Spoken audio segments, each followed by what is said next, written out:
ಈ ಈದ್ ಆಚರಣೆ ಮಾಡುವಂಥದ್ದು ಒಂದು ಶಾಂತಿಯ ಸಂಕೇತ. ಕ್ರಿಸ್ತಪೂರ್ವ 650ಕ್ಕೂ ಮೊದಲು ಏನು ಮೊಹಮ್ಮದ್ ಪೈಗಂಬರ್ ಅವರು ಕೊಟ್ಟಂತಹ ಸಂದೇಶ ಒಂದು ಶಾಂತಿಯ ಸಂದೇಶ.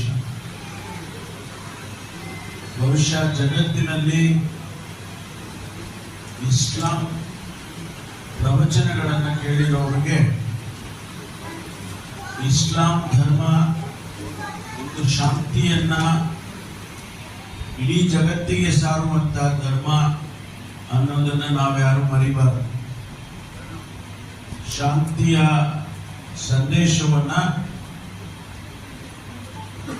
ಅವತ್ತು ಮೊಹಮ್ಮದ್ ಪೈಗಂಬರ್ ಅವರು ನಮಗೆಲ್ಲ ಕೊಟ್ಟಿರ್ತಕ್ಕಂಥದ್ದನ್ನ ಇವತ್ತು ನಾವು ಸ್ಮರಿಸ್ಕೋಬೇಕು.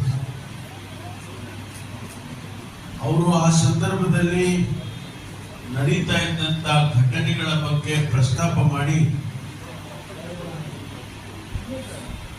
ಅವರ ಮಾತಿನಲ್ಲೇ ಹೇಳೋದಾದ್ರೆ, ನೀವೆಲ್ಲರೂ ಸಹೋದರತ್ವ ಭಾವನೆಯಿಂದ ನಡ್ಕೊಳ್ಬೇಕು ಅನ್ನುವಂತ ಮಾತನ್ನ ಅವತ್ತು ಆ ಜಮ್ ಬೆಟ್ಟದಲ್ಲಿ ನಿಂತ್ಕೊಂಡು ಹೇಳ್ತಾರೆ.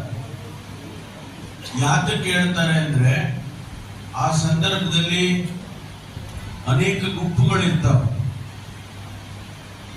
ಆ ಗುಂಪುಗಳೆಲ್ಲ ಒಬ್ಬರಿಗೊಬ್ಬರು ಕಾದಾಡ್ಕೊಂಡು ಹೊಡೆದಾಡ್ಕೊಂಡು ನಾನ್ ಮೇಲು ಅಂತ ಹೇಳಿ ಅವರು ಆ ನಡ್ಕೊಳ್ತಕ್ಕಂಥ ಘಟನೆಗಳನ್ನ ಅವರು ಪ್ರಸ್ತಾಪ ಮಾಡ್ತಾ ಹೇಳ್ತಾರೆ. ನೀವೆಲ್ಲ ಶಾಂತಿಯಿಂದ ಇರಬೇಕು, ಸಂಯಮದಿಂದ ಇರಬೇಕು, ಸಂತೋಷದಿಂದ ಇರಬೇಕು, ಸಹೋದರತ್ವ ಭಾವನೆಯಿಂದ ಇರಬೇಕು ಅಂತ ಹೇಳಿ ಹೇಳ್ತಾರೆ.